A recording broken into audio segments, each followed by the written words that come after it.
कुख्यात गैंगस्टर राजस्थान उर्फ जो है राजाराम उर्फ राजू मांझू को जयपुर से गिरफ्तार किया। हत्या, लूट और तस्करी जैसे 36 मामलों का आरोपी है राजू मांझू। फलौदी के हम आपको बता दें, यहां पर जंभेश्वर नगर के रहने वाला राजू मांझू कई बार जेल जाने के बावजूद बाहर आकर लगातार आपराधिक गतिविधियों में लिप्त रहता है। साल 2017 से 18 की बात करें तो आरोपी राजू ने अपने साथियों के साथ मिलकर 007 गैंग 007 गैंग का गठन किया और धीरे धीरे क्षेत्र में अपना दबदबा बना लिया। आरोपी पर 75,000 का इनाम घोषित था।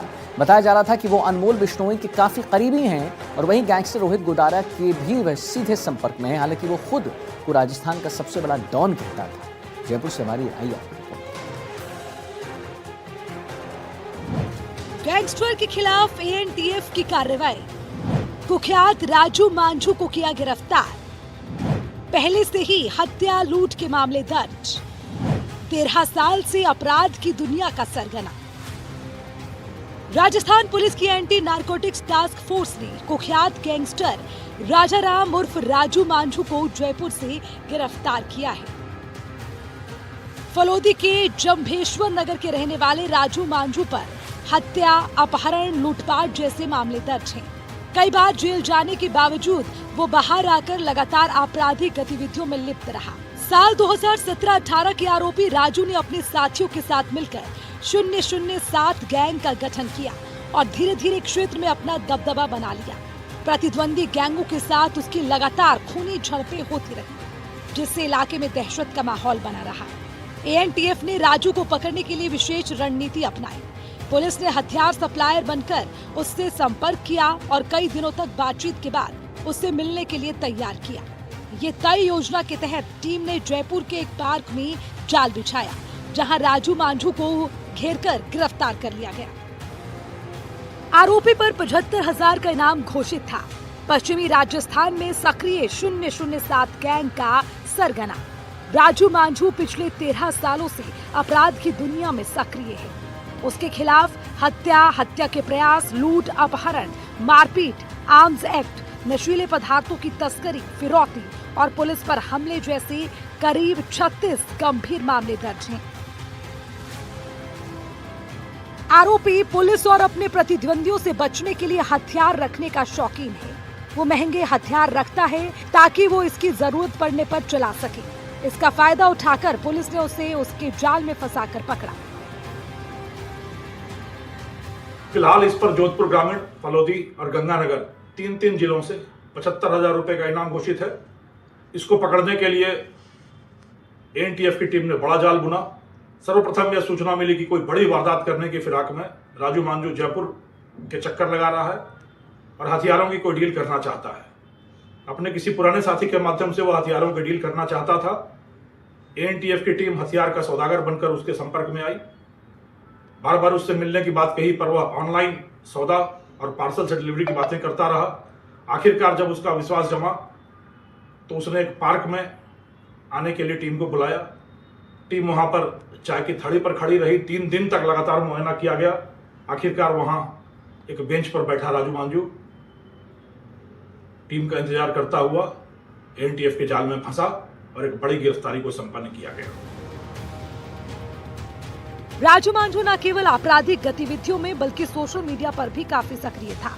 वो हथियारों के साथ फोटो पोस्ट करता और अपने लाइफस्टाइल के जरिए युवाओं को प्रभावित करने की कोशिश करता था। पुलिस के अनुसार उसने टोल वसूली, हथियारों की तस्करी और मादक पदार्थों के धंधे से बड़ा नेटवर्क खड़ा कर लिया था। जेल में जब आरोपी राजू बंद था तो वो अनमोल बिश्नोई के साथ बंद रहा।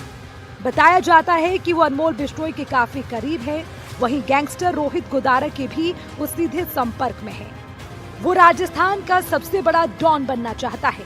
आरोपी जब नाबालिग था तो क्रिकेट में उसकी पहली बार लड़ाई हुई। उसने मारपीट की। तब से लेकर अब तक कई आपराधिक वारदातें कर चुका है। उसे खुद को याद नहीं कि उसने कितना अपराध किया है।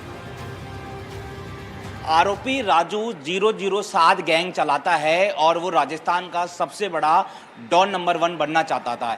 इसीलिए वो अपनी गैंग में 007 गैंग में ज़्यादा से ज़्यादा युवा जोड़ना चाहता था और वो पार्टी ऑर्गेनाइज करवाता था ताकि पार्टीज़ में युवा आए और वहाँ पर वो उनको प्रलोभन देकर अपनी गैंग में शामिल करे। जब वो जेल में बंद था तो वो सीधे सीधे अनमोल बिश्नोई के साथ रहा, तो ऐसे में उसके कनेक्शन अनमोल बिश्नोई से भी बताए जाते हैं।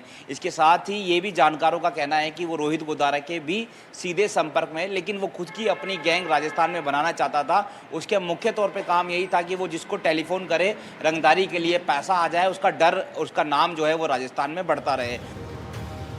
कुख्यात राजू मांझू अपने आपराधिक जीवन में बहुत दबे पांव और बिल्ली किसी चालाकी से चाल चला करता था ताकि उसके विरोधियों और पुलिस को कानों कान खबर ना हो सके। उसके कई पुराने साथी उसी बिल्ला भी कहा करते थे।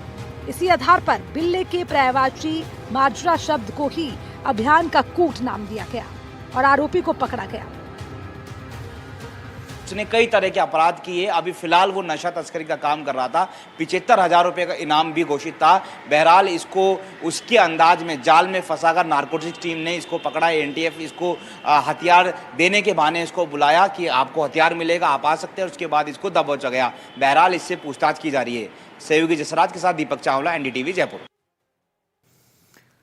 डीग मेवात इलाके के साइबर ठगों को अपना निशाना बनाकर वसूली करने वाले एक बड़े फर्जीवाड़े का डीग पुलिस ने पर्दाफाश कर दिया। ये बदमाश खुद को दिल्ली पुलिस का कर्मचारी बताते थे और ठगों से ही ठगी की वारदात को अंजाम देते थे। इस गिरोह को पकड़ने के लिए पुलिस का साथ दिया ग्रामीणों ने और फिर 5 किलोमीटर जंगलों में इन आरोपियों को घेर लिया गया और फिल्मी स्टाइल में 3 आरोपियों को पुलिस ने गिरफ्तार कर लिया। हमारे संवाददाता अकरमुद्दीन खान ने एक रिपोर्ट बनाई आपके लिए, दिखाते हैं। पुलिस का ऑपरेशन चक्रव्यूह, खाकी का खौफ और फर्जी कमांडो, फर्जी पुलिस वालों पर शिकंजा, फिल्मी स्टाइल में बदमाशों को दबोचा। डीग मेवात इलाके के साइबर ठगों को अपना निशाना बनाकर वसूली करने वाले एक बड़े फर्जीवाड़े का डीग पुलिस ने पर्दाफाश किया है। खुद को दिल्ली पुलिस का कर्मचारी बताकर लोगों को डराने और मोटी रकम वसूलने वाले गिरोह के 3 बदमाशों को पुलिस ने देर रात फिल्मी स्टाइल में 5 किलोमीटर पीछा कर लोहेसर के जंगलों से गिरफ्तार कर लिया। बदमाशों के पास मौके से दिल्ली पुलिस की वर्दी, फर्जी आई कार्ड और 2 अवैध हथियार बरामद हुए हैं। इसमें लगभग 2 जो है वो हथियार और साथ में 6 जिंदा कारतूस जो है वो जब्त किए गए। एक 315 बोर डबल बैरल कोना हथियार और एक 12 बोर कोना हथियार जो है इसमें जब्त किया गया। जब गाड़ी की तलाशी ली गई और इन अपराधियों से दिल्ली पुलिस की वर्दी जिस पे बैज भी लगा हुआ है मोनोग्राम सहित जो है वो अंदर मिली। ऊनी टोपी, दिल्ली ट्रैफिक पुलिस के लोगों वाली फाइल मिली। साथ में 6 फर्जी नोटिसेस जो है वो BNSS के इनके पास से मिले। लाल नीली जो पुलिस लाइट है वो भी मिली और हुटर और माइक जो एड्रेस सिस्टम है वो भी गाड़ी से जो है वो बरामद कर लिया गया। घटना देर रात की है जब एक गाड़ी में सवार 6 फर्जी पुलिसकर्मियों ने गांव झेजपुरी में दबिश दी। बदमाशों ने दिल्ली पुलिस की वर्दी में 2 युवकों को जबरन उठाया और उनके परिजनों से छोड़ने के बदले लाखों रुपए की मांग की। युवकों को गाड़ी में डालकर ले जाते समय ग्रामीणों को उनकी गतिविधियों पर शक हुआ। ग्रामीणों ने तुरंत 100 नंबर पर डायल किया और DST और कामा पुलिस को सूचना दी। कामा थाना इलाके में कामा थाने की टीम और DST टीम को सूचना थी कि कुछ बदमाश जो है जो आपराधिक प्रवृत्ति के हैं वो एक 4 व्हीलर बोलेरो गाड़ी में ट्रैवल कर रहे हैं। उसके बाद कामा थाने ने और DST टीम ने SDM तिराहे पर शुरुआत में नाकाबंदी करी। वहाँ से जो है वो गाड़ी ने नाकाबंदी तोड़ते हुए लोहेसर गांव की तरफ जब वो बदमाशों की गाड़ी गई तो वहाँ उनको घेराबंदी कर पकड़ा गया। उसमें से कुछ जो बदमाश थे वो वहाँ मौके से भाग गए। कुछ को जो है वो पकड़ने में कामा थाने की टीम और DST टीम को सफलता मिली। सूचना मिलते ही SP शरण कांबले के निर्देशन में जिले की नाकेबंदी की गई। पुलिस टीम को सामने देख बदमाश गाड़ी लेकर जंगलों की तरफ भागने लगे। करीब 5 किलोमीटर तक पुलिस की गाड़ियां बदमाशों का पीछा करती रही। अंधेरे का फायदा उठाकर 3 बदमाश तो भागने में सफल रहे, लेकिन पुलिस ने घेराबंदी कर 3 शातिरों को दबोच लिया। दिल्ली पुलिस की वर्दी, टैग, टोपी और बेल्ट बरामद। फर्जी दस्तावेज, दिल्ली पुलिस के जाली आई कार्ड, हथियार, मौके से 2 अवैध कट्टे और कारतूस बरामद। 5 किलोमीटर पुलिस ने बदमाशों का पीछा किया। 3 बदमाश फरार और 3 को पुलिस ने दबोच लिया। पुलिस पूछताछ में चौंकाने वाला खुलासा हुआ है। ये बदमाश इतने शातिर थे कि वे केवल साइबर ठगों को ही चिन्हित करते थे।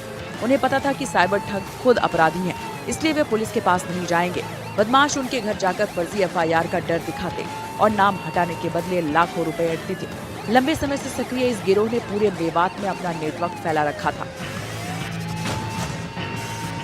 लगातार ऐसे ही ये डीग जिले के मेवात क्षेत्र के अंदर अभी तक हजारों घटनाओं को अंजाम दे चुके हैं। लगातार पुलिस इनसे गहनता से पूछताछ कर रही है। दबिश के दौरान इनकी गाड़ी में अवैध हथियार भी पाए जाते हैं, वर्दी और आई कार्ड भी पाए जाते हैं। लगातार पुलिस है जो अब गहनता से इनसे पूछताछ कर रही है। बोलेरो गाड़ी जो है इनमें ये बैठकर आए थे। जब गाड़ी की तलाश ली गई तो पिछली सीट पर 2 युवक अरबाज और अबरार, जिनको ये अपहरण करके ले जा रहे थे, उनको जो है वो रिकवर किया गया। जब इनकी मोडस ऑपरेंडी की जांच की गई तो ये पता चला कि ये जो है वो पुलिस की वर्दी, यूनिफॉर्म और इस तरह से साधन सामग्री दिखाकर लोगों को अपहरण करते थे, इनको ले जाते थे और बाद में इनके परिवार वालों को जो है वो डराते धमकाते थे और फिर इनसे जो है फिरौती लेते थे। तो इसमें जो लोग मौके से भागे हैं उसमें वसीम, आसिफ, अकील और साजिशकर्ता भी शामिल थे। तो इनकी तलाश जारी है और पुलिस जो है इनको गिरफ्तार करेगी। एसपी ने बताया कि फरार 3 आरोपियों की पहचान कर ली गई है और उनकी तलाश में दबिश दी जा रही है। पकड़े गए बदमाशों से उनके पूरे गिरोह और पिछली वारदातों के बारे में सघन पूछताछ जारी है।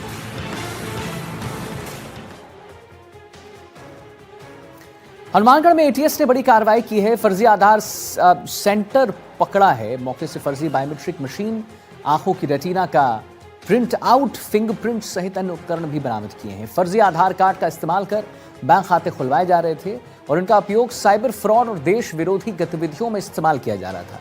तकनीकी तौर पर कैसे अपराधी मशीनों को मैनिपुलेट कर लेते थे, इसी से जुड़ी हमारी रिपोर्ट आई आपको हम दिखाते हैं। हमारे संवाददाता दीपक चावला ने आपके लिए बनाई। फर्जी आधार सेंटर का पर्दाफाश, डमी फिंगरप्रिंट मशीनें हुई जब्त।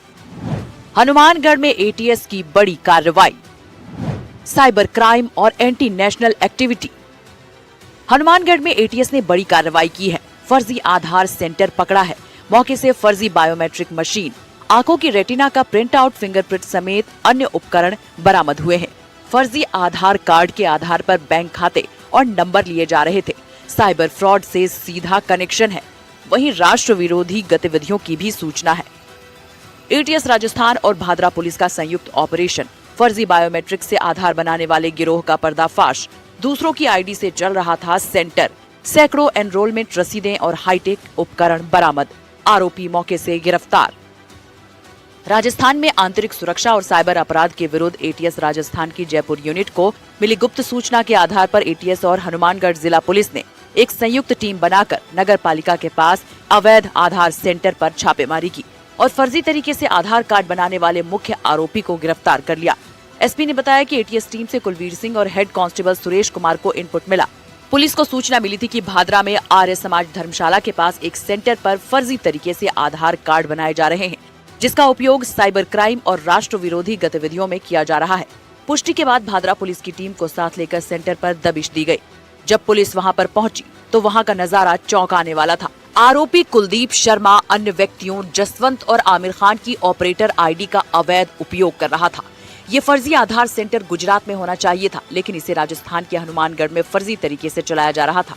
इस पूरे मामले में जसवंत और आमिर की भूमिका देखी जा रही है। क्या उनकी आईडी चुरा कर काम किया जा रहा था या उनकी परमिशन से ही काम चल रहा था? वहीं डीओआईटी आधार कार्यालय के अधिकारियों की भूमिका भी संदिग्ध मानी जा रही है। ये हमारी टीम कुलवीर और सुरेश की टीम को एक इनपुट मिला कि हनुमानगढ़ के भादरा में एक सेंटर है जहां पर फर्जी आईडी के आधार पे आधार कार्ड बनाए जा रहे हैं। उसका वेरिफिकेशन करने के लिए टीम गई, वेरीफाई किया, लोकल एसपी साहब से संपर्क किया और उसके ऊपर दबिश दी गई। दबिश के दौरान ये सामने आया कि ये फर्जी आईडी के आधार पे वहाँ पर आधार बनाने का काम कर रहा था, जिसमें इसने 2 व्यक्तियों की आधार आईडी जो आधार बनाने के लिए ऑथराइज थे, उनकी आईडी का क्लोन करके और फर्जी दस्तावेजों के आधार पे आधार कार्ड बनाने का कार्य कर रहा है। एटीएस को मौके से लाल और सफेद रंग के रबर पर बने डमी फिंगरप्रिंट मिले, जिनका उपयोग लॉगिन के लिए किया जाता था। आरोपी ने कागज पर आंखों की रेटिना की फोटो की प्रतियां भी रखी हुई थी, जिन्हें आइरिस डिवाइस के सामने रखकर बायोमेट्रिक सिस्टम को चकमा दिया जाता था। एनरोलमेंट रसीदों पर जसवंत और आमिर खान के फर्जी हस्ताक्षर भी आरोपी खुद ही कर रहा था। पुलिस और एटीएस की इस जांच में सामने आया कि इस तरह फर्जी तरीके से बनाए गए आधार कार्ड का उपयोग राष्ट्र विरोधी गतिविधियों, फर्जी सिम कार्ड जारी करवाने और साइबर अपराधों के लिए फर्जी बैंक खाते खुलवाने में किया जा सकता था। मौके से एक laptop, printer, iris device, palm fingerprint device, GPS device, fingerprint die, camera और आरोपी का मोबाइल जब्त हुआ है। आरोपी कुलदीप शर्मा के खिलाफ बीएनएस की धारा, आईटी एक्ट की धाराओं में मुकदमा दर्ज कर लिया गया है। ये मौके से एक तो क्लोन किया फिंगरप्रिंट मिला है, आइरिस मिली है, आई के भी क्लोन मिले हैं, साथ में कुछ अन्य टेक्निकल इंस्ट्रूमेंट्स भी वहाँ बरामद हुए हैं जिनको वो आधार बनाने में काम में ले रहा था। सर, जांच में क्या पाया, कब से ये चल रहा था? जांच में ये गत 1 वर्ष से ये लगा हुआ था और ये सामने ये भी पूछताछ में आया कि जो व्यक्ति फर्जी आधार कार्ड बनाते हैं वो या तो फर्जी अकाउंट खुलवाने में या देश विरोधी गतिविधियों में शामिल होने में या फर्जी सिम कार्ड इशू करवाने में इनको शामिल है। गिरफ्तारी के बाद आरोपी कुलदीप शर्मा से एटीएस और पुलिस की संयुक्त टीम द्वारा कड़ाई से पूछताछ की जा रही है।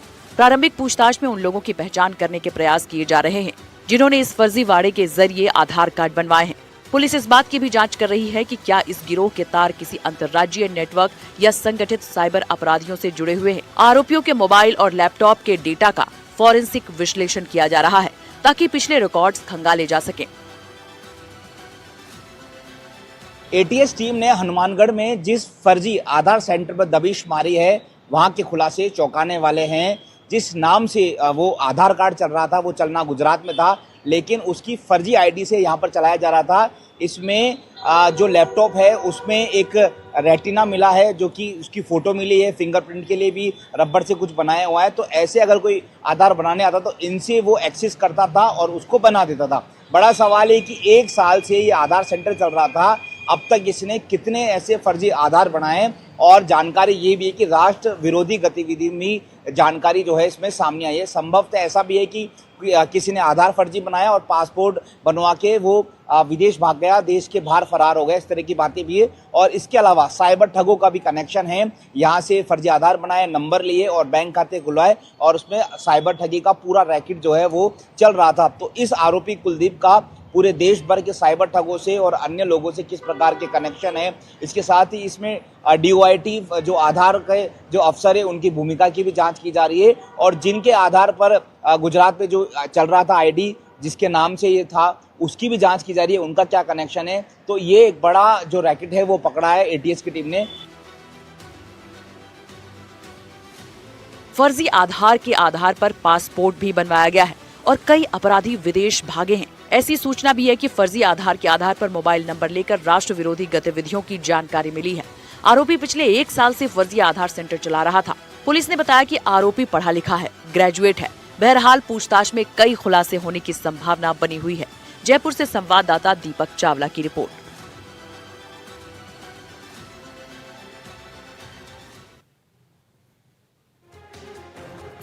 राजस्थान में जोधपुर जिले के ओसिया थाना क्षेत्र के गांव में 2 हफ्ते पहले एक नाबालिग के साथ गैंगरेप की वारदात को अंजाम दिया गया। खबर के मुताबिक स्कूल के घर वापस आते वक्त नाबालिग के साथ गैंगरेप हुआ। पीड़िता का बयान पुलिस ने दर्ज कर लिया है और आरोपियों को पकड़ने के लिए टीम भी बना दी गई है। लेकिन हैरानी वाली बात यह है कि घटना का 2 हफ्ते से घटना ज्यादा हो चुका है, लेकिन अब तक 2 आरोपी फरार हैं। हालांकि पुलिस ने 2 नाबालिगों को डिटेन भी कर लिया है। बच्चे के साथ गैंगरेप की इस वारदात से परिजन आक्रोशित हैं। सवाल यह है कि उन्हें आखिर न्याय कब मिलेगा। सवाल यह भी है कि आखिर बेटियां कहां सुरक्षित हैं। नाबालिग के साथ गैंगरेप की वारदात, वीडियो बनाकर किया वायरल। 4 नामजद में 2 अब भी फरार। कार्रवाई में देरी से कानून पर सवाल। राजस्थान में जोधपुर जिले के ओसिया थाना क्षेत्र के एक गांव में 2 हफ्ते पहले एक नाबालिग के साथ गैंगरेप की वारदात को अंजाम दिया गया। आरोप है कि कुछ युवकों ने जबरदस्ती वारदात को अंजाम दिया और इसका वीडियो बनाकर सोशल मीडिया पर वायरल कर दिया। जिससे मामला और संवेदनशील हो गया। हैरानी की बात यह है कि घटना का पता वीडियो वायरल होने के बाद चला। खबर के मुताबिक स्कूल से घर वापस आते समय नाबालिग के साथ 4 लड़कों ने गैंगरेप की वारदात को अंजाम दिया। पीड़िता का बयान पुलिस ने दर्ज कर लिया है और आरोपियों को पकड़ने के लिए टीम भी बनाई गई है। तो जैसे ही ये घटना के बारे में पुलिस को पता चला, इमीडिएटली इस पे एफआईआर दर्ज करके इसकी जो जांच है वो सीओ ओसियां खुद कर रहे हैं, एक सीओ लेवल के अधिकारी, और इसके बाद स्पेशल टीम्स का भी गठन कर दिया गया सारे अभियुक्त को पकड़ने के लिए, और इसमें पुलिस स्ट्रिक्ट एक्शन करेगी। मामला दर्ज होने के बाद ओसियां पुलिस और एफएसएल टीम मौके पर पहुंची और घटना स्थल का निरीक्षण किया। साक्ष्य जुटाने की प्रक्रिया भी की गई, लेकिन इसके बावजूद अभी तक कोई बड़ी कार्रवाई सामने नहीं आई है। पीड़िता के परिवार ने 4 अप्रैल को ओसिया थाने में रिपोर्ट दर्ज करवाई थी। 4 लोगों के खिलाफ मामला दर्ज कराया गया। उनमें 2 नाबालिग को पुलिस ने डिटेन किया है। वहीं 2 आरोपी अब भी फरार बताए जा रहे हैं। घटना के 2 हफ्ते बीत चुके हैं, लेकिन अब भी 2 आरोपी पुलिस की पकड़ से बाहर है। इस देरी को लेकर स्थानीय लोगों और पीड़िता के परिजनों में नाराजगी है और पुलिस की कार्यप्रणाली पर सवाल उठ रहे हैं। पुलिस का कहना है कि 4 नामजद आरोपियों के खिलाफ मामला दर्ज किया जा चुका है और उनकी तलाश जारी है। जोधपुर ग्रामीण पुलिस के ओसिया थाने में नाबालिग के साथ गैंगरेप का ये मामला सामने आने के बाद पुलिस ने गंभीरता दिखाते हुए तत्काल 2 आरोपियों की तलाश शुरू कर दी है। फिलहाल पुलिस ने जो है मामला दर्ज कर एसआईटी बना दी है और जल्दी आरोपियों को पकड़ने का दावा कर रही है। वहीं पीड़िता के 164 के बयान भी कोर्ट में करवाए गए हैं। देखना यह है कि जो नाबालिग बालिका है उसके साथ जिस तरह की दरिंदगी की गई और जिस तरह से उसका वीडियो बनाकर वायरल किया गया, वो आरोपी कब सलाखों के पीछे होंगे। जोधपुर से एनडीटीवी के लिए अरुण हर्ष की रिपोर्ट। इसी के साथ फिलहाल इस बुलेटिन में इतना ही। एक छोटे से ब्रेक के लिए रुक रहे हैं। नमस्कार।